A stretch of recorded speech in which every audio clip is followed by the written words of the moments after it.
आधिकारिक रूप पर जो लोग डीजल की गाड़ियां बनाते हैं, मसलन महिंद्रा, टाटा, फोर्स, डीजल तो ऐसे ही मार झेल रहा है। पेट्रोल का दम घोटने के बाद अगली तैयारी डीजल का दम घोटने की है। हे भगवान। ब्राजील ने 40 साल में किया, हमने 4 साल में पटक दिया। हमने कब सीखा दूसरों से? हम सीखे क्यों? भाई मुझ का सवाल है, हम क्यों सीखें? हम तो अपनी चलाएंगे। ARI से सर्ट ये बुलवाया कि देखो E20 मिलाने से किसी गाड़ी में कोई नुकसान नहीं हुआ, कहाँ है सबूत? इंटरव्यू में खास तौर से बोला। जब भी डीजल की C10 वैल्यू घटती है वो नॉकिंग करने लगता है, और आप मिला के घटाओ या बाय डिफॉल्ट घटाओ, नॉकिंग तो आएगी। इंजन अपनी परफॉर्मेंस दे नहीं पाएगा, ये तो अंडरस्टूड है। बायोडीजल क्या पर्यावरण के लिए लाभदायक है? बिल्कुल। बायोडीजल कम पॉल्यूशन भी देगा। बायोडीजल डीजल को ज़्यादा एनर्जी डेंसिटी देगा। बायोडीजल से डीजल इंजन की लाइफ भी ज़्यादा होगी, उसका टेम्परेचर भी कम रहेगा, और ये टेस्ट हम 2018 में कर चुके हैं ऑलरेडी। नमस्कार, डबल चेक में आपका स्वागत है। मैं हूं संकेत उपाध्याय। गाड़ी वाला आया के आज के एपिसोड में हम अमित खरे जी, जिनको आप आस्क कार गुरु के नाम से जानते हैं, उनसे बात करेंगे। आप जानते हैं कि हमने इथेनॉल के मुद्दे पर बहुत बात पहले भी की है। आज इथेनॉल पेट्रोल से रिलेटेड एक मुद्दा है, इसके बारे में बात नहीं होगी। आज डीजल के ब्लेंडिंग के बारे में बात होगी, क्योंकि वहां भी एक कहानी चल रही है। हुआ नहीं है, हो सकता है, उसके बारे में इशारे साफ हैं। लेकिन क्या इथेनॉल की जो पेट्रोल से ब्लेंडिंग हो रही है, वो जितनी सफल या असफल हुई, उसका आधा भी डीजल की ब्लेंडिंग अचीव कर सकता है? मुमकिन है। और हां, इस आइसोब्यूटेनॉल ब्लेंडिंग इन डीजल के पीछे किसका लाभ है? कौन वो लोग हैं जो इससे फायदा प्राप्त कर सकते हैं? क्या ये वही एथेनॉल वाले लोग तो नहीं है? इसके साथ साथ आज के इस एपिसोड में हम ये भी जानेंगे कि अगर आइसोब्यूटेनॉल नहीं डालना तो क्या कोई और विकल्प है हमारे पास? क्या वो विकल्प जथरोपा की खेती है? आइए ये चर्चा शुरू करते हैं। तो कारगुरु, इथेनॉल पर तो हमने बहुत सारी बातें की हैं। जी हाँ, बिल्कुल हैं। इथेनॉल पर मतलब E20 पर तो मुझे याद आ रहा है द एपिसोड। देखिए, सारे एपिसोड से पब्लिक को फायदा हुआ है, व्यूअर्स बहुत खुश थे और उनके कंफ्यूजन दूर हुए। बिल्कुल हुए। भाई आप अगर जानकारी देंगे तो फायदा क्यों नहीं होगा, सीधी सी बात है। और मुझे अच्छी चीज़ ये लग रही है कि हमारे एपिसोड्स के बाद अब बहुत ही गंभीरता से मैं देख रहा हूँ कि बहुत सारे लोग मुद्दे उठा रहे हैं। इथेनॉल का मुद्दा भले ही मीम के जरिए गन्ने का जूस डाल लो या ये सब, लेकिन अब वो अवेयरनेस आई है, मुख्य धारा में आया है ये मुद्दा। तो ये आपकी उपलब्धि है कारगुरु, मानना पड़ेगा आपको। अब आज इथेनॉल के बारे में तो बात करेंगे ही, उसके साथ साथ इथेनॉल तो देखिए पेट्रोल में मिश्रण हो रहा है, डीजल में क्या हो रहा है? डीजल वाले बड़े खुश हैं ना। एक तो जितने SUVs हैं वो डीजल पर हैं, छोटी गाड़ियों में से डीजल आउट हो गया। तो जो बड़ी गाड़ी वाले हैं उनको लग रहा है कि ये छोटे पेट्रोल वाले ये उलझते रहे 20, 22, 85, हम लोगों का मस्त है, बढ़िया डीजल डलवाएंगे। लेकिन डीजल में भी मिश्रण की बात सामने आ रही है। तो जो पहले तो आप मुझे ये बताइए कि ये क्या है, डीजल में क्या मिक्स होगा? ओके, अभी तक गवर्नमेंट ने जो कहा है वो ये कि वो आइसोब्यूटेनॉल मिक्स करेंगे डीजल में, और आइसोब्यूटेनॉल अभी कोई हिस्ट्री नहीं है यूज करने की, ध्यान समझें। ब्राज़ील की बहुत बातें हुई एथेनॉल मिक्सिंग के लिए, लेकिन आइसोब्यूटेनॉल के बारे में कोई एग्जाम्पल सेट नहीं है। पूरी दुनिया में कहीं भी किसी भी कंट्री ने कभी भी आइसोब्यूटेनॉल डीजल में मिक्स नहीं किया है, इंक्लूडिंग ब्राज़ील किसी ने भी नहीं किया पूरी दुनिया में। ऐसे में पहला अटेम्प्ट लेना रिस्की है। खतरनाक क्यों है? उसका रीजन है डीजल का अपना नेचर, उसकी अपनी C10 वैल्यू। C10 को हम बिल्कुल वैसे ही समझें जैसे कि हम ऑक्टेन को कहते हैं, जो पेट्रोल में होता है। जैसे कारगुरु बहुत ही आसान भाषा में समझाइएगा, क्योंकि C10 ऑक्टेन में ज़रा फीस माफ है हमारी। सच बात तो ये है कि अगर ध्यान से समझा जाए तो इसका मतलब ये होता है कि एक डीजल की असली गुणवत्ता जो उसे पावर दे, जो उसे क्वालिटी दे, जो इंजन को लाइफ दे, जो रिलायबिलिटी दे, जो एवरेज दे, ये सारे गुण उसे मिलते हैं सीटेन से। और एक सीटेन वैल्यू जो है डीजल की वह होती है 40 से लेकर 55 तक। कारगुरु जरा क्या है कि सीटेन ऑक्टेन समझाइए, क्योंकि ना ये इसमें जरा फीस माफ है, क्या है ये? एक्चुअली ध्यान से समझा जाए तो डीजल की गुणवत्ता, उसकी क्वालिटी, उसकी लाइफ, डीजल इंजन की, ये इस पर निर्भर करती है कि डीजल किस क्वालिटी का मिल रहा है।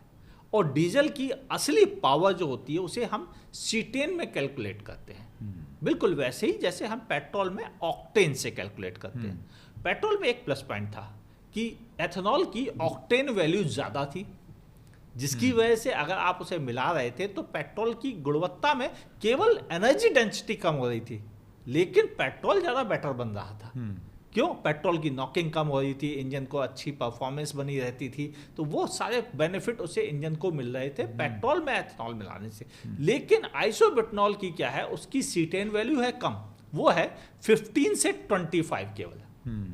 यानी अगर उसे आप मिक्स करते हैं, और जो वैसा डीजल है उसकी 40 है, 40 से 55, 40 से 55, और ये 15 है, ये 15 से 25।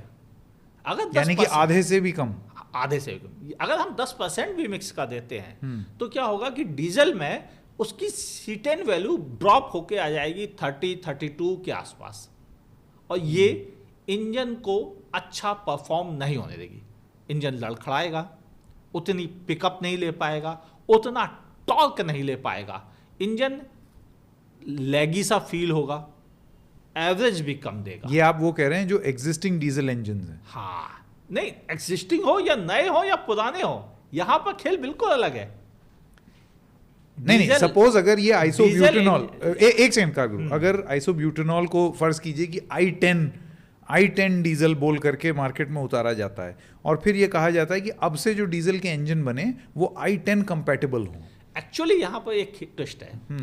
पेट्रोल में क्या है कि जो मटेरियल का इस्तेमाल किया जा रहा है उसमें एथेनॉल के मिक्सिंग से प्रॉब्लम है।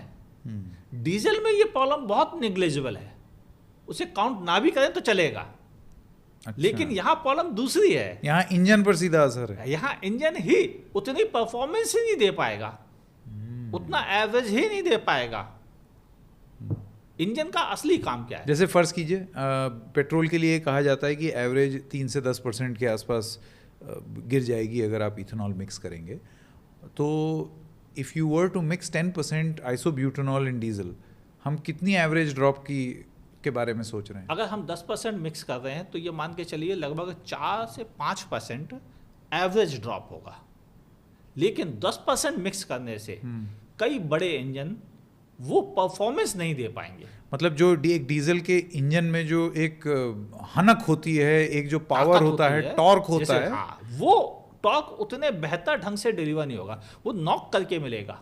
सीधी सी बात कहें, इंजन लड़खड़ाते हुए वो पावर देने की कोशिश करेगा, और उसके लिए उसे वापस से तैयारी करनी पड़ेगी, जो 10% होने पर ही चालू हो जाएगा। दूसरा, इंजन केवल कार का नहीं है, ध्यान से समझे। पेट्रोल का खेल बाइक और कार तक सीमित था, डीजल का खेल ट्रक, बस जिससे देश चलता है, ट्रैक्टर जिससे अन्न पैदा होता है, इसके अलावा ट्यूबवेल, जनरेटर्स, इंडस्ट्रीज, बोट, क्या क्या नहीं है जो डीजल से चलते हैं। तो डीजल जब असर डालेगा ना तो सबको चपेट में लेके आएगा, पूरे देश को। और जब आइसोब्यूटेनॉल मिक्स होगा तो डेफिनेटली एवरेज भी कम होगा। अब इस एवरेज कम होने से क्या होता है, लॉजिस्टिक का हर सामान महंगा हो जाएगा, चाहे वह दूध आपके घर सप्लाई हो रहा हो, आलू हो, प्याज हो, टमाटर हो, किताबें घर आ रही हैं पढ़ने वाली, वो महंगी हो रही हैं, टीवी फ्रिज लॉजिस्टिक से आ रहा है, वो महंगा हो रहा है, और बाकी फ्रूट्स और बड़े ड्राई फ्रूट्स जो अभी लोग खाते हैं वो भी महंगे होंगे। मतलब बचेगा कोई नहीं। हर आइटम जो आपके दरवाजे पहुंच रहा है, पेंट से लेकर स्टील तक, सीमेंट से लेकर खाने के आइटम तक, हर चीज़ इसकी चपेट में आएंगे, और ये सब थोड़ा थोड़ा महंगे होंगे ही होंगे। यानी डीजल का असर कहीं ज़्यादा खतरनाक है। हाँ। और इसीलिए गवर्नमेंट थोड़ा फूक के कदम रखेगी। उसका रीजन भी ध्यान समझिए।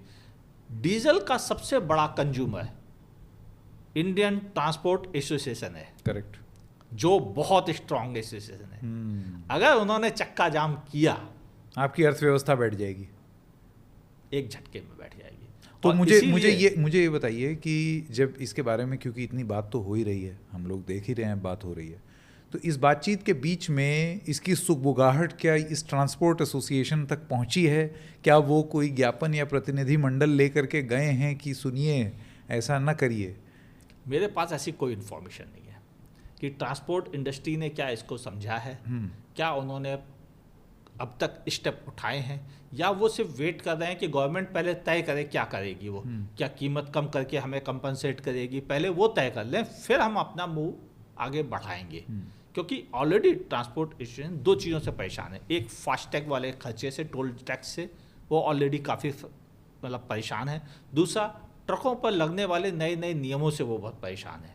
अब अगर ये कहीं डीजल पे आया तो उनके लिए रियली चैलेंजिंग होगा। अब सरकार के पास इसका इलाज तो हो सकता है, मेरे पास भी है, सरकार के पास भी है, लेकिन क्या वो उस इलाज की तरफ जाएंगे, ये देखना है। कारगुरु, ऐसा है कि दो तीन चीज़ें, एक तो आपने बात की कैस्केडिंग इफेक्ट की, कि अगर आपका डीज़ल की एवरेज नीचे जाएगी तो हर चीज़ों के दाम बढ़ेंगे, और डीज़ल बहुत ज़्यादा यूज़ होता है, व्यवसाय के लिए इस्तेमाल होता है, ये घर की गाड़ी नहीं है। मैं वो बात समझ गया, लेकिन वापस एक बार आते हैं about whether this is possible also और नॉट, या फिर ये पेट्रोल में तो हम लोग जो जितनी बात कर रहे हैं वो फिर भी पेट्रोल में थोड़ा बहुत मिक्सिंग हो गई है ना। यहाँ पर आप कह रहे हैं कि इंजन नया हो चाहे पुराना डीजल का, उसमें वो प्रॉब्लम आएगी ही आएगी। बिल्कुल आएगी। तो नहीं, ये आपको आधिकारिक रूप पर जो लोग डीजल की गाड़ियां बनाते हैं, मसलन महिंद्रा, टाटा, फोर्स, और कौन कौन सी कंपनी बनाती हैं? कई कंपनी। हाँ, अब तो कमर्शियल में कितनी सारी होंगी। किया है जो कारों में है, ट्रकों में आपके पास टाटा है, अशोक लीलैंड है, ये दो बड़े नाम हैं। इनके अलावा भी कई और नेम भी हैं। तो इन्होंने आपको ये बताया है कि देखिए, अव्वल तो हमको ज़रा इस चीज़ से शुरू करना पड़ेगा कि डीजल तो ऐसे ही मार झेल रहा है। मार इसलिए झेल रहा है क्योंकि BS6 के लिए जो कारस्तानी एक डीजल इंजन में करनी पड़ी है कि यूरिया, वो DEF और एड ब्लू, और मतलब इतने नियम हैं डीजल पे कि पूछिए मत। उसके बाद भी वो किसी तरीके से कहीं ना कहीं घूम फिर के अपना सर्वाइव कर रहा है। उसकी पैसेंजर सेगमेंट में तो बहुत कम अब वैल्यू हो गई है। हाँ, पैसेंजर सेगमेंट ख़त्म होता जा रहा है, ये बात बिल्कुल सही है। पिछले साल 8,46,000 डीजल कारें बिकी हैं, जबकि कभी इतनी कम नहीं बिकी। टोटल 44 लाख से ज़्यादा व्हीकल बिके हैं, यानी डीजल का शेयर बहुत कम हो गया है। पेट्रोल से पिछड़ गया, CNG से भी पिछड़ चुका है, और मुझे ऐसा अनुमान है कि 2026-27 में वह EV से भी पिछड़ जाएगा। पैसेंजर सेगमेंट में, पैसेंजर नॉट कमर्शियल। हाँ, कॉमर्शियल में तो सवाल ही नहीं उठता। कॉमर्शियल में डीजल जान है असली। डीजल बंद देश बंद। तो डीजल को आप इग्नोर नहीं करते। कंपनीज ने खुलकर इस बारे में बात नहीं की है, ना ही किसी इंटरव्यू में, ना ही किसी उसमें। लेकिन डीजल के बारे में जितनी हमने अपनी इंजीनियरिंग की पढ़ाई में की, या जितने प्रेजेंटेशन चेक किए हैं कंपनीज के, जब वो अपने डीजल नए नए आविष्कार करके बताते हैं हमने ये नया इंजन बनाया है, तब जो देखें उसके हिसाब से आइसोब्यूटेनॉल डीजल इंजन तो संभाल लेगा थोड़ा बहुत, लेकिन बस समस्या केवल वही आएगी, एवरेज कम होगा और लैग ज़्यादा करेगा। तो आप उसमें बहुत ज़्यादा आइसोब्यूटेनॉल मिक्स करने की कोशिश नहीं करनी चाहिए गवर्नमेंट को, वरना ये अर्थव्यवस्था को दबाएगा एक साथ। कारगुरु, मुझे ये बताइए कि एक तो होता है कि आप मिक्स करना चाहते हैं कि आप तेल बचाना चाहते हैं, बिल्कुल, क्योंकि तेल बाहर से आता है, तो पेट्रोल में यही लॉजिक दिया गया कि भाई इतना हमारा जो इंपोर्ट बिल है हमें उसे कम करना है, इस वजह से अब। और एक तर्क ये दिया जाता है कि ethanol is a cleaner fuel, कि उससे प्रदूषण कम होता है, तो आप पर्यावरण को भी बचा रहे हैं, आप हमारा आयात का जो बिल है उसको भी बचा रहे हैं। ये आइसोब्यूटेनॉल क्या भला है? क्या ये पर्यावरण को बचाएगी या तेल का खर्चा कम करेगी? इस बारे में जो इन्फॉर्मेशन है वो ये कि आइसोब्यूटेनॉल थोड़ा तो क्लीनर है, लेकिन ये इतना बड़ा रोल नहीं प्ले करेगा जिस तरह से एथेनॉल प्ले करता है। इसका असर कम है। ये पॉल्यूशन कम तो करेगा लेकिन बहुत माइनर से लेवल पर, तो उस बेनिफिट को एक्स्ट्रा गिनना थोड़ा गलत है। लेकिन अभी ये नहीं लोगों को पता है कि आइसोब्यूटेनॉल आएगा कहाँ से। हाँ, ये मेरा अगला सवाल है और मैं यही पूछने वाला था, क्योंकि ये जो आइडा है, डिस्टिलर्स एसोसिएशन, जो इथेनॉल के बेताज बादशाह हैं, जिन्हीं का E20 के बाद ये सरकार को वो था कि बढ़ा दीजिए, 27 कर दीजिए, है ना, वो उस पर हमने बात भी की थी। ये आइसोब्यूटेनॉल कौन सप्लाई करेगा और किस चीज से बनेगा? यही लॉबी, ये भी अरे शुगर केन इंडस्ट्री का बाई प्रोडक्ट है। यानी जो पैसा क्रूड ऑयल हम खरीद के अरब देशों को अरबपति बनाते थे, वो क्रूड ऑयल की जगह एथेनॉल आइसोब्यूटेनॉल खरीद कर गन्ना सेठों को बनाएंगे। आप जो नाम देना चाहें।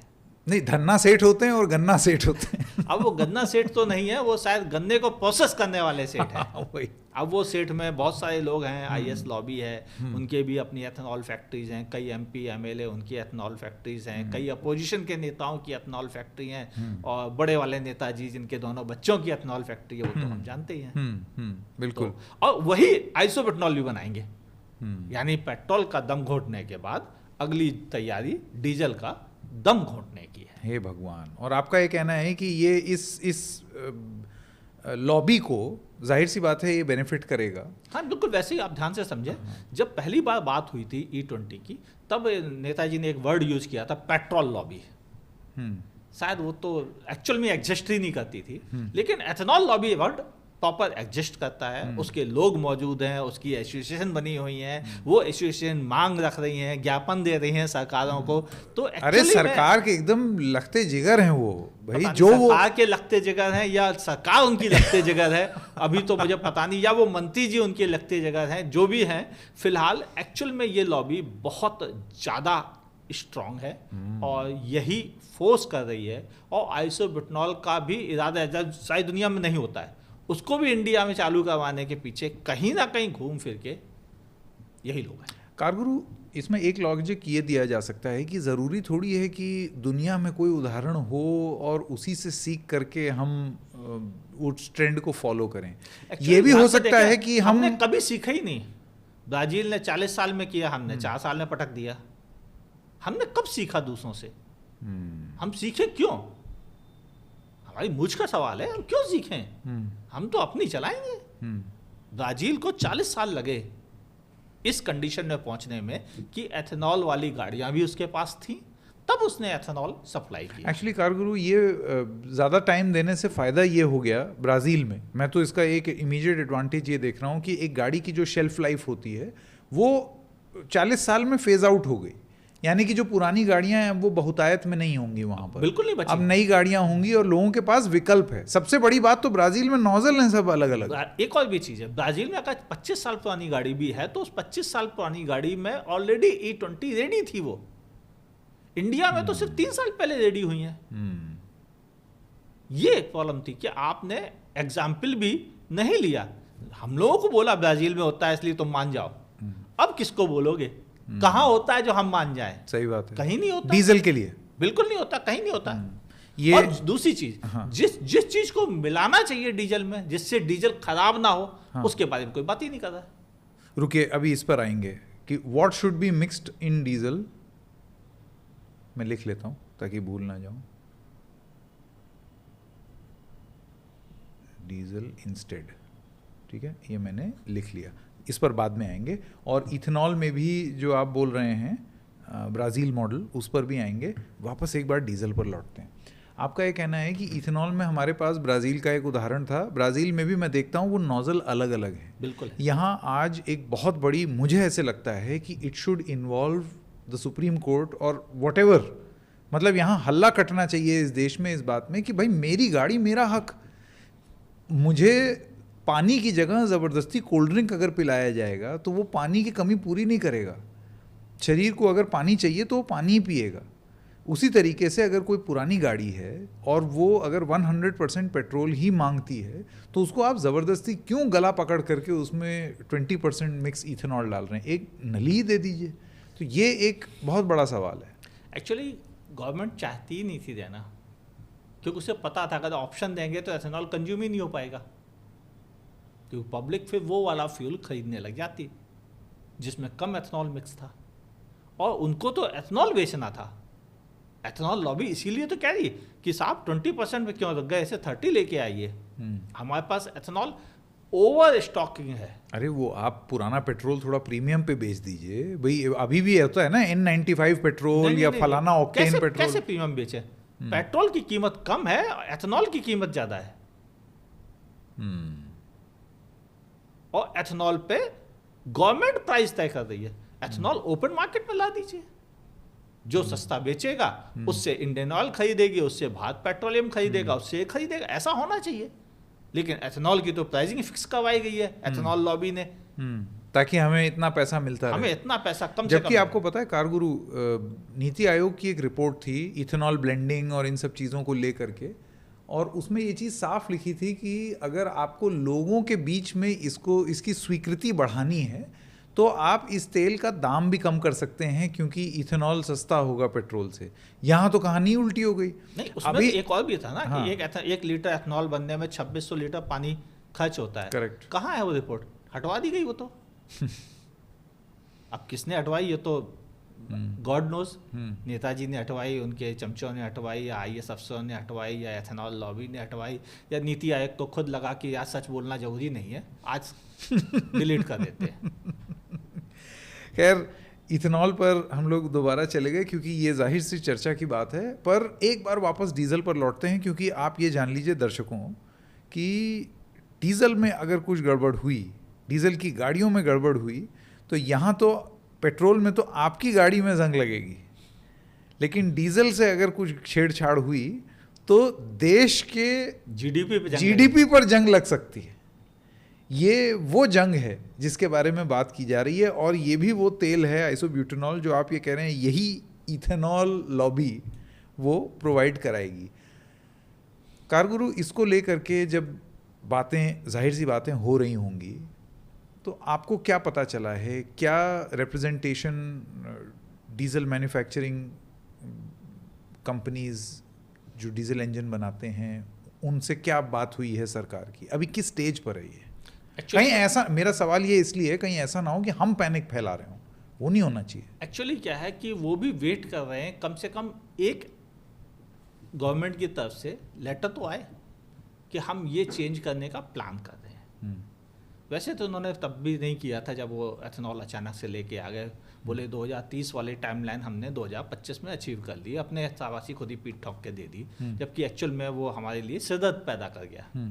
तो यहाँ पर भी ऐसे ही कहीं ना हो जाए, यही डर उनको भी है, लेकिन वो इसलिए ज़्यादा बात नहीं कर पा रहे क्योंकि उनको लगता है अगर हम ज़्यादा छेड़खानी करेंगे तो कल को कुछ नियम कानूनों में ऐसे हमें ना फंसा दिया जाए, तो वो अपने आप को शांत रखें, तब तक वेट कर रहे हैं जब तक गवर्नमेंट उनको कहे कि देखो ये नए नियम आ गए, इस नियम के अनुसार अब आप अपने इंजन्स को तैयार कीजिए। यानी कि BIS मानक, जैसे कि E22 तेल के लिए, 25 तेल के लिए वो सरकार ने स्टैंडर्डाइज कर दिया है, नोटिफाई कर दिया उसको। तो वो चीज अभी हमारे पास आइसोब्यूटेनॉल के केस में नंबर 1 नहीं है क्योंकि नंबर 2, हाँ, नंबर 2 आपने बोला कि हमारे पास कोई दुनिया भर का अनुभव ही नहीं है, बिल्कुल नो प्रेसिडेंस ग्लोबली, जिसमें एक तर्क कारगुरु ये दिया जा सकता है कि क्यों हम दुनिया का मॉडल फॉलो करें, क्यों ना हम एक ऐसा मॉडल दें जो दुनिया फॉलो करे। इस तरीके की बात भी कही जा सकती है। देखिए, आप बिल्कुल करें, मुझे कोई एतराज़ नहीं है, आप दुनिया से आगे चलें, चाइना से भी आगे चलें, अमेरिका से भी आगे चलें, मुझे बिल्कुल एतराज़ नहीं। सही जगह चलें, सही रास्ते पे चलें, जिससे देखो देश आगे बढ़े, लेकिन गरीबों के पैसे से आगे ना बढ़े। यहाँ पे गरीबों की गाड़ियों की बलि लेके आगे बढ़ रहा है, गरीबों की कारों की बलि लेके आगे बढ़ रहा है, अब गरीबों के ट्रैक्टर की बलि लेके आगे बढ़ेगा। तो ये कहाँ की समझदारी है? मैं चाहता हूं देश अपने कदमों पे आगे बढ़े, ऐसी पॉलिसी बनाए जिसमें किसी को बलि न देनी पड़े, और कम से कम देश के गरीब नागरिकों को ना देनी पड़े। बहुत बड़ी बात, बहुत बड़ी बात। क्योंकि ये देखिए, ट्रैक्टर, ट्यूबवेल, ट्रक, ये सारी वो चीज़ें हैं जो सीधा लोगों के पेट से जुड़ी हुई हैं, रोज़गार से जुड़ी हुई हैं, और इसका एक इनडायरेक्ट कनेक्शन हम लोगों के जीवन में भी है। बिल्कुल ठीक है ना। मैं महिंद्रा स्कॉर्पियो और महिंद्रा थार और गोरखा के मालिकों की बात नहीं कर रहा, बहुत छोटा सा है, वही बहुत छोटा सा हिस्सा है। हाँ। असली कंज्यूम जो हो रहा है वो ट्रांसपोर्टेशन में हो रहा है। करेक्ट। इसके अलावा एग्रीकल्चर में कंज्यूम हो रहा है डीजल, और किसान को अंबानी और अडानी या बाकी सब बड़े जो बिजनेसमैन हैं उनसे नहीं जोड़ना चाहिए। किसान हो सकता है इंडिया के 2% 4% किसान अमीर किसान हो, लेकिन बाकी मैक्सिमम किसान जो हैं वो गरीबी हैं। अगर उनका जनरेटर ख़राब होता है, अगर उनका ट्रैक्टर ख़राब होता है, तो डेफिनेटली ये असर डालेगा, या उनको ज़्यादा डीजल कंज्यूम करना पड़ता है तो ये उनकी इनकम पर असर ज़रूर डालेगा। एक बार फिर से ताकि दर्शकों को समझ में आ जाए, आइसोब्यूटेनॉल डीजल की अभी प्रेजेंट स्टेटस क्या है? अभी ऑफिशियली जो कहा गया है कि हम आइसोब्यूटेनॉल मिलाएंगे भविष्य टेंस में, फ्यूचर टेंस में, लेकिन मुझे पास जो इंफॉर्मेशन आई है वो ये कि कुछ जगहों पर यह पायलट प्रोजेक्ट के थ्रू जारी हो चुका है। पायलट प्रोजेक्ट का मतलब क्या हुआ? पायलट प्रोजेक्ट का मतलब ये हो गया कुछ जगह डीजल में आइसोब्यूटेनॉल मिक्स करके देखा जा रहा है कि इसका असर क्या है। किसके ऊपर देखा जा रहा है? पता नहीं किस क्या बात कर रहे हैं? किस शहर में हो रहा है। नहीं, एक सेकंड, आपका ये कहना है कि जिसे कहा जाता है ना कि मतलब एक बार टेस्ट किया जाए। हाँ, गिनी पिग, बिल्कुल, यानी कि हम में से किसी की डीजल गाड़ी में कभी भी ये टेस्ट हो रहा होगा। बिल्कुल, और हमें पता नहीं चल रहा होगा। डीजल गाड़ी में हो रहा होगा, डीजल ट्रक में हो रहा होगा, इंडिया के किस हिस्से में हो रहा होगा नहीं पता, लेकिन कहीं पायलट प्रोजेक्ट जारी हो चुके हैं। मुझे एक बात बताइए, ये किस तरीके का टेस्ट करने का तरीका है? क्योंकि अगर आपको ये इम्पैक्ट स्टडी करना है कि मेरी गाड़ी पर क्या फ़र्क पड़ रहा है, जब मुझे मालूम ही नहीं मेरी गाड़ी में क्या पड़ रहा है, और अगर सपोज नॉकिंग हुई या कोई दिक्कत आई तो मैं तो जा करके नहीं बताऊंगा ना। नहीं, उनके लिए वो लोग कुछ नहीं कर रहे हैं अभी। उन्होंने कोई सर्वे रिपोर्ट नहीं तैयार की, बस वो देख रहे हैं कितना चल रहा है। लोग कंप्लेंट करेंगे तो हम फिर उस पर काम करेंगे कि हाँ ये है। क्योंकि अभी ये क्या तरीका हुआ टेस्ट करने का? एक्चुअल में क्या, देखिए मैं बताऊं तरीका क्या होता है। ARAI सर्टिफाइड इंस्टीट्यूट है, आप उनको दीजिए डीजल व्हीकल, उनको दीजिए डीजल मिक्स करके, बोले इसमें आइसोब्यूटेनॉल मिक्स किया है, अब आप अपने यहाँ चला के देखिए क्या असर आया, उस असर का क्या इलाज होगा, और फिर उसके बाद हम सप्लाई इसके बारे में प्लान करेंगे। और यही सही तरीका, ये पैटर्न है। हाँ। लेकिन मेरी जानकारी में यह पायलट प्रोजेक्ट के तौर पे कुछ एक शहरों में दिया जाने का है। अब ये दिया जाना शुरू हो चुका है ऐसा अनुमान है, या होने वाला है, लेकिन पायलट प्रोजेक्ट रेडी है। कितनी पक्की है आपकी ये खबर? क्योंकि आपके ऊपर ये आरोप लग सकता है कि आप भ्रम फैला रहे हैं। बिल्कुल उतनी ही पक्की ये खबर है जितनी पक्की ये है नेताजी ने कहते कहते बोल दिया कि हम आइसोब्यूटेनॉल मिलाने जा रहे हैं। बिल्कुल उतनी ही पक्की है। अगर वो श्योर है तो यहाँ भी काफ़ी श्योरिटी है कि वो इस खेल में आगे बढ़ चुके हैं, बस अनाउंस नहीं कर रहे हैं। और वो किसी भी दिन अनाउंस कर देंगे कि हमारा रिजल्ट बहुत सक्सेसफुल रहा, बिल्कुल वैसे ही जैसे उन्होंने ARAI से ये बुलवाया कि देखो E20 मिलाने से किसी गाड़ी में कोई नुकसान नहीं हुआ, कहाँ है सबूत, इंटरव्यू में खासतौर से बोला। मुझे मालूम है। वैसे ही तो वो उसी तरीके का एक दिन सर्टिफिकेट आ जाएगा, ऐसे चलता फिरता सर्टिफिकेट आ जाएगा। और ये जो गाड़ी के मैन्युफैक्चरर्स हैं, अब जाहिर सी बात है जब आपको तालाब में रहना है मगर से तो आप बैर नहीं कर सकते, अगर मगर भी नहीं कर सकते, लेकिन ये गाड़ी के जो मैन्युफैक्चरर्स हैं वो अपने डीजल इंजन्स को ले करके आपको ऑफ रिकॉर्ड, ऑफ कैमरा क्या बताते हैं? वो कुछ नहीं कह रहे हैं क्योंकि उनको भी अरे ऑफ रिकॉर्ड भाई, ऑफ रिकॉर्ड भी वो इसलिए नहीं कह रहे हैं क्योंकि उन्हें पता है कि आप भी हो तो मीडिया से ही ना।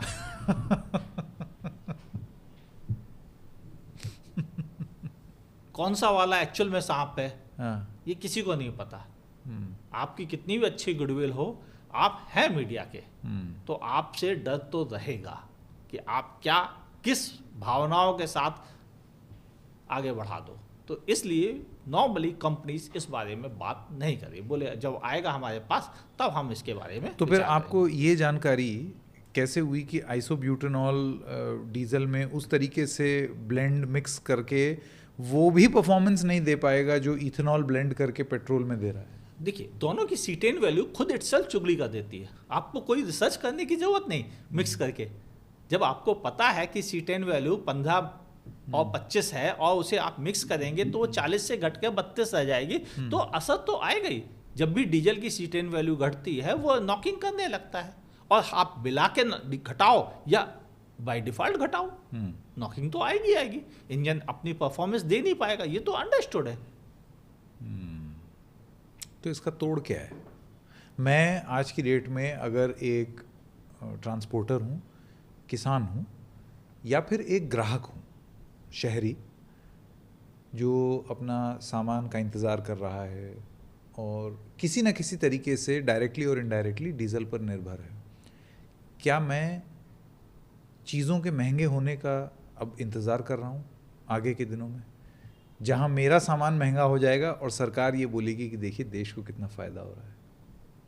देखिए, ये बात सच है कि सामान तो महंगा होगा और देश का फ़ायदा भी होगा कि हम बाहर पैसा नहीं भेजेंगे, लेकिन देश के कुछ लोगों का ज़्यादा फ़ायदा होगा।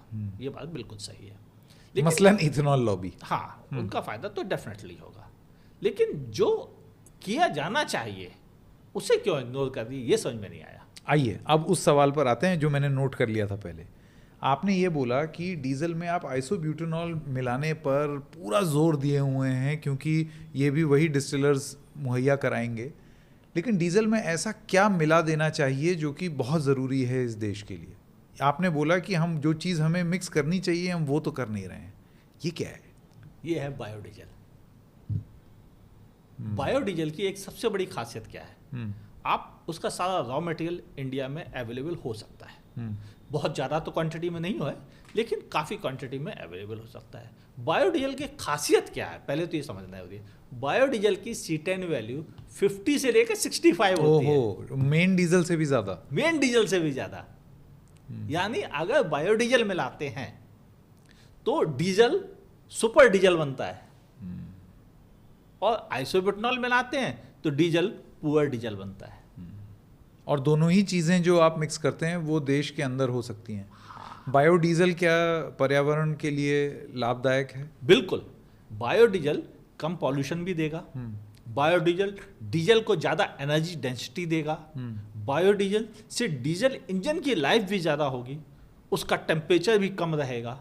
और ये टेस्ट हम 2018 में कर चुके हैं ऑलरेडी, और मैंने खुद किया है। अच्छा। हाँ, मैं और मेरे एक साथी कलीग, हम दोनों ने एक कार में जो डीजल व्हीकल के लिए जानी जाती है, इंडिया में बहुत पॉपुलर है, इनोवा, उसको पूरा टैंक खाली करके बायोडीजल के साथ टेस्ट कर चुके हैं। उसका टेम्परेचर, उसकी रेंज, उसकी पावर, और उसे नॉर्मल डीजल के साथ टेस्ट कर चुके हैं 2018 में ही। और तभी हमने अपना वीडियो पब्लिश कर दिया था। दैट मींस BS4, तब BS6 भी नहीं था। बिल्कुल। उस समय ही ऑलरेडी ये कंफर्म था कि डीजल इंजन की एक तो लाइफ बढ़ रही है, उसका टेम्परेचर डाउन रहेगा, जिससे ज़्यादा लंबी दूरी की जा सकती है डीजल इंजन के साथ में। एवरेज भी ज़्यादा मिलेगा आपको। अच्छा, और एवरेज पावर भी ज़्यादा मिलेगी। तो फिर कारगुरु ये क्यों नहीं हो रहा? डीजल जो बायोडीजल है, एक्चुअल में इसे बनाने का प्रोसेस थोड़ा टफ है, और ये एथेनॉल लॉबी वाली फैक्ट्रियों में बन नहीं सकता है। किस चीज़ से बनता है बायोडीजल? बायोडीजल नॉर्मली ऑयल से बनता है। जैसे मैं आपको बताऊं, जब रेलवे का बजट आता था तो एक चीज़ पे हमें बड़ी हंसी आती थी। उस समय डीजल रेलवे लोको हुआ करते थे, तो उसमें ये कहा जाता था कि इतने करोड़ रुपए बायोडीजल की रिसर्च पर रेलवे निर्धारित कर रही है, और उस फल को जिससे वो बनता था उसको जत्रोफा, करेक्ट, जत्रोफा से बनेगा। तो ये एक सेक्शन उसमें होता था, हम देखते थे ये साल दर साल कॉपी पेस्ट हो रहा है, और वो बायोडीजल पर वो रिसर्च। आपका ये कहना है कि इस देश में बहुत लंबे समय से ये रिसर्च हो करके अच्छे रिजल्ट्स भी दे चुकी है? हाँ, बायोडीजल बहुत अच्छे रिजल्ट देता है, बहुत अच्छे। और केवल यही नहीं, इंडिया में, पूरे वर्ल्ड में बायोडीजल मिक्स किया जाता है, और दुनिया भर में इसका बहुत सारे एग्जाम्पल है। मतलब जो चीज सक्सेसफुल है, as opposed to isobutanol mixing. Isobutanol तो कहीं मिक्स ही नहीं किया गया अभी तक, और इसीलिए मिक्स नहीं किया गया क्योंकि उसकी C10 वैल्यू कम है। इंडिया का केस उल्टा है, यहाँ पर आइसोब्यूटेनॉल इसलिए किया जा रहा है कि वो कुछ खास लोग मैन्युफैक्चर कर रहे हैं, ऐसा तैयार कर रहे हैं, इसलिए एक्चुअली। वरना बायोडीजल क्यों नहीं? आप जेट्रोफा से लेके आइए। इवन अगर हमारे गली गली खोमचे वाले हैं जो खाना बना के बेचते हैं, इनका बचा हुआ वेस्ट एडिबल ऑयल जो है उसको बायोडीजल से बनाया जा सकता है। इससे पॉल्यूशन भी कम होगा और बायोडीजल भी हमको मिल जाएगा, और हमें किसी दूसरे देश पर निर्भर भी नहीं रहना पड़ेगा। ऐसे न जाने कितने ऑयल है जिनसे हम इस काम में ला सकते हैं, जो खाने योग्य नहीं है, हम उनका इस्तेमाल कर सकते हैं। इंडिया आज भी एडिबल ऑयल इंपोर्ट करता है, तो हम इंपोर्ट करके उससे तो बायोडीजल नहीं बना सकते, करेक्ट, लॉजिकली नहीं बना सकते। तो जो वेस्टेड है उससे तो बना सकते हैं रिसाइकिल करके, क्या दिक्कत है? आप उसका इस्तेमाल कीजिए, लोगों को बताइए कि नहीं आज के बाद आप ऑयल फेंकेंगे नहीं, फेंकेंगे तो आपको जुर्माना लगेगा, आप हमें देंगे तो 2 रुपये मिलेंगे, इकट्ठा हो जाएगा। बनाइए उससे बायोडीजल, और डीजल को सुपर डीजल बना दीजिए। एक इंजन जो 10 लाख किलोमीटर चलता है डीजल का, आप उसे 12 लाख किलोमीटर के लिए तैयार कर लीजिए। देश की इकोनॉमी को इनडायरेक्टली बहुत फायदा होने वाला है, और सीट एंड वैल्यू भी मेंटेन है, इंजन भी खराब नहीं हो रहा है, पॉल्यूशन भी नहीं हो रहा है, विदेशों पर निर्भरता भी कम हो रही, इंडिया में ही रोजगार बढ़ रहा है, आत्मनिर्भर भारत भी आगे बढ़ रहा है, और अब तो फ्यूल इन इंडिया वो भी आगे बढ़ रहा है, हर चीज़ अच्छी है, क्या बुराई है? फिर आइसोब्यूटेनॉल क्यों, जो नुकसान दे रहा है, बायोडीजल जो फायदा दे रहा है, उससे आप पीछे हट रहे हैं। और एक जो आपके हिसाब से जो लॉजिकल कारण है कि ये हो रहा है, वो इसलिए है क्योंकि आइसोब्यूटेनॉल आप बहुत क्लियरली एक डिस्टिलर्स एसोसिएशन से बात करके, या जो बड़े डिस्टिलर्स हैं उनसे आप डायरेक्टली प्रोक्योर कर सकते हैं, एक्चुअली जो कुछ लोगों के हाथ में है। हाँ बिल्कुल, कुछ ही लोग इसका एक दूसरा तरीका ये भी है कि एक बहुत संगठित रूप से आपको रेगुलर सप्लाई भी मिलती रहेगी। बायोडीजल में आपने वो समस्याएं भी बताई कि कैसे वो उतना भी आसान नहीं है, उतनी ज़्यादा क्वांटिटी में नहीं हो पाया। हाँ, और अभी चूंकि हमने अभी तक उस पर गौर नहीं किया था, इसलिए दिक्कत। तो ऐसा क्या पॉलिसी में बदलाव ला सकती है सरकार जिससे बायोडीजल बहुतायत में हिंदुस्तान में की एमएसपी तय कर दें, चावल गेहूं इन सब की तय हो सकती है, तो उसकी भी हो सकती है, लोगों को मन करेगा उसे पैदा करने का। वैसे भी अगर आप ध्यान से देखें तो हमारे गोडाउन तो भरे पड़े हैं खाने वाले अनाजों से, अब जगह तो कहीं बची नहीं है, सड़ते ही हैं। तो बेहतर है कि हम उस पर ज़्यादा एमएसपी दे के लोगों को कहें कि सर आप तो मेहनत तो कर ही रहे हो ना खेत में, जट्रोफा क्यों ना कर लीजिए, ज़्यादा पैदा होगा, ज़्यादा उससे ऑयल निकलेगा, ज़्यादा बायोडीजल बनेगा, ज़्यादा बेहतर ऑयल देश को मिलेगा, आपके ही अपने ट्रैक्टर में यूज हो जाएगा और देश की ट्रकों में यूज होगा। ये बताइए कि 2021 के बाद से जो डीजल इंजन भी बन रहे हैं वो सब BS6 डीजल इंजन है, और ये कॉम्प्लिकेशन दरअसल पेट्रोल के मुकाबले BS6 का डीजल इंजन्स में ज़्यादा है। जैसे कि हमने अभी थोड़ी देर पहले बात की थी, एड ब्लू डालना, DPF डालना, फिर वो उसमें एक जो वो फिल्टर होता है जिसमें सूट फिल्टर, यानी कि डीजल का वो जो काला काला धुआं है वो सब अंदर जमा होते रहता है, फिर वो फिल्टर जम जाना। भाई आज की डेट में डीजल गाड़ी पालना बहुत मुश्किल है। बिल्कुल सही बात है ना? वो मतलब आप ये सोचिए कि डीजल हेड आप भी हैं, मैं भी, BS6 में ऐसी नौबत आ जाती है कि आपको एक डिसिप्लिन मेंटेन करना पड़ेगा अपने जीवन में, कि आप हाईवे पर उसको ले करके जाएं, एक पर्टिकुलर RPM पर उसको चलाते रहें, उसको बंद करें, और आपको ज़्यादा लोअर गियर में ज़्यादा चलना पड़ेगा ज़्यादा समय तक, और फिर वो बंद होगा, बंद होकर भी पॉल्यूट करेगा। और अगर आपने उसको बाहर निकलवाया, बोले हमारे पास टाइम नहीं है, हम चाहते हैं, सब मैकेनिक से कहते हैं कि इसको बंद कर दो, तो मैकेनिक अगर बंद करता तो भी पॉल्यूशन होता है। करेक्ट। तो एक्चुअली में तो डीजल वैसे भी पोल्यूट ही कर रहा है। हाँ, पोल्यूट ही कर रहा है घूम फिर के। मेरा सवाल इसमें आकार गुरु ये था कि ये बायोडीजल इतने complicated yet surviving diesel technology में कारगर है या नहीं है? जैसे BS6 का ये जो सूट मास बिल्डअप और DEF और एड ब्लू, उस सब में बायोडीजल मिश्रित जो डीजल है वो काम करेगा या नहीं करेगा? काम करेगा, लेकिन बायोडीजल आपको पॉल्यूशन कम करने में बहुत ज़्यादा सिग्निफिकेंट रोल नहीं प्ले करता है। वो डीजल से थोड़ा सा ही माइनर सा कम पॉल्यूशन देता है, जैसे आइसोब्यूटेनॉल भी, वो भी बहुत थोड़ा सा ही कम पॉल्यूट करता है, बहुत बड़ा अंतर नहीं है। मतलब बहुत मैसिव गेन्स नहीं होंगे, मतलब एकदम से हमारे यहाँ सब शुद्ध हवा हो जाएगी, दिल्ली की पहाड़ दिख रहे हैं, ऐसा तो नहीं होगा, लेकिन हाँ थोड़ा फायदा है, कम से कम लैब टेस्ट में फ़ायदा है। और कितना % तक आप मिक्स कर सकते हैं? जैसे अगर आपको बायोडीजल मिलाना है तो डीजल B10 हो सकता है, B20 हो सकता है। बायोडीजल तो पूरा तक यूज हो सकता है, 100% भी यूज हो सकता है। अच्छा, हाँ। फ्लेक्स छोड़ दो, सीधा डीजल कार खरीदो, बायोडीजल 100% भर दो उसमें। हमने ऐसे ही टेस्ट किया और था। वो चलेगा? हमने ऐसे ही टेस्ट किया था। मतलब आपने नॉर्मल डीजल में उसको मिक्स नहीं किया, नहीं मिक्स उसको किया। 100% बिल्कुल खाली करके ड्रेन करके पूरा टैंक उसमें बायोडीजल भर के चलाया, और सेम BS4 कार में। और मेरे साथ टेस्ट करने भी आपके मित्र गगन चौधरी साथ में थे। हम अच्छा, हम दोनों साथ में मिलके वो टेस्ट किया 2018 में। 2018 में। बताइए, इस बात को 8 साल हो गए हैं। लोगों को नहीं पता, लेकिन हमने ऐसे सड़पेच वाले काम बहुत किए हैं। अच्छी बात है ना। क्यों? क्योंकि सरकारें ओपन नहीं करती हैं टेस्ट रिपोर्ट, और टेस्ट रिपोर्ट में बहुत से डार्क स्पॉट छोड़ देती हैं। या यूनिवर्सिटी जो टेस्ट करना चाहिए इनको, वो लोग भी ऐसी डार्क स्पॉट। अच्छा, ये बताइए कि ये बायोडीजल को लेकर के कुछ तो बताया होगा ना कि क्यों इसको परस्यू नहीं कर रहे हैं? मुझे लगता है कि उनको लगता है कि इसके लिए जो इंडस्ट्री सेटअप चाहिए वो एक तो भारी है, बड़ी है, पहली चीज़। दूसरा, उसमें इन्वेस्टमेंट ज़्यादा है बड़ी क्वांटिटी में बनाने में, तो शायद इस वजह से। और दूसरा, प्रॉपर ऑर्गेनाइज्ड नहीं है अभी। अगर ऑर्गेनाइज करने के लिए गवर्नमेंट रॉ मटेरियल की सप्लाई एश्योर्ड कर दे, तो मुझे नहीं लगता है कि लोग आगे क्यों नहीं आएंगे। जब वो एथेनॉल की फैक्ट्री लगाने के लिए आगे तो इसके लिए भी आ जाएंगे। बिल्कुल आ जाएंगे। मतलब आप इंसेंटिवाइज करिए। हाँ, आप इंसेंटिवाइज कीजिए, जैसे किसानों को जेट्रोफा की फसल लगाने के लिए कीजिए, उनको फैक्ट्री लगाने के लिए कीजिए। लेकिन किया ये जा रहा है कि आइसोब्यूटेनॉल, जो कि वही वो एक ही गन्ना, वही गन्ना सेठ, हाँ, गन्ना सेठ को धन्ना सेठ बनाने की तैयारी है। ये वाली लाइन अच्छी है, गन्ना सेठ को धन्ना सेठ बनाने की तैयारी, जिसमें आइसोब्यूटेनॉल।